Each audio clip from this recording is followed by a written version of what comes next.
Ruth chapter 3, Boaz will redeem Ruth. Then Naomi, her mother-in-law, said to Ruth, "My daughter, shall I not look for security and a home for you, so that it may be well with you? Now Boaz, with whose maid you were working, is he not our relative? See now, he is winnowing barley at the threshing floor tonight. So wash and anoint yourself with olive oil, and put on your best clothes, and go down to the threshing floor, but stay out of the man's sight until he has finished eating and drinking.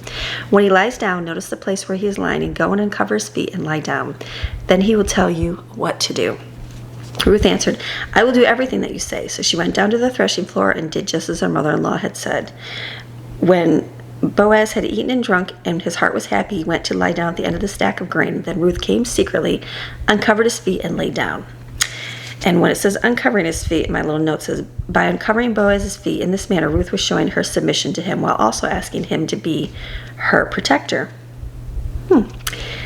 In the middle of the night, the man was startled, and he turned over and found a woman lying at his feet. So he said to her, "Who are you?" And she answered, "I am Ruth, your maid. Spread the hem of your garment over me, for you are a close relative and redeemer."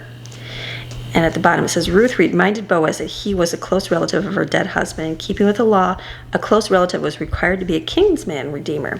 This meant that if a man was slain, his kinsman redeemer had to avenge his death. If a man was sold into slavery, his kinsman redeemer paid the price to release him. If a man died childless, his kinsman redeemer had the responsibility to marry his wife and father a child to bear his name. Ruth was placing herself so that Boaz would know that she was willing for him to redeem her. She was taking an active step to step out and be redeemed versus waiting. It's interesting. But she listened to her mother-in-law. Her mother-in-law told her what to do. And then he said, "May you be blessed by the Lord, my daughter. You have made your last kindness better than your first, for you have not gone after young men, whether rich or poor.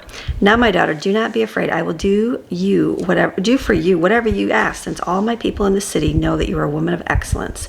It is true that I am your close relative and redeemer. However, there is a relative closer to you than I. Spend the night here, and in the morning, if he will redeem you, fine, let him do it. But if he does not wish to redeem you, then as the Lord lives, I will redeem you. Lie down until the morning." So she lay at his feet until the morning, but got up before anyone could recognize another. Boaz said, "Do not let it be known that the woman came to the threshing floor last night." He also said, "Give me the shawl you are wearing and hold it out." So Ruth held it out, and he measured out 6 measures of barley into it and placed it on her. Then she went into the city. So at the bottom it says, Boaz remembers that there is yet a closer relative. That relative would have the responsibility and the right to redeem Ruth first. If, however, he did not wish to or was unable to, Boaz would be free to do it himself. When she came home, her mother-in-law said, "How did it go, my daughter?" And Ruth told her everything the man had done for her. She said, "He gave me these 6 measures of barley, and he said to me, do not go back to your mother-in-law. Do not go back to your mother-in-law empty-handed." And Naomi said, "Sit and wait, my daughter, until you learn how this matter turns out, for the man will not rest until he has settled it today." It's a different way, different culture, different way of how they did things, right? The Redeemer and doing the different things they did. It's all learning. That's what we're doing here. So this is your daily Bible chapter reading God's Word Monday through Friday. See you tomorrow.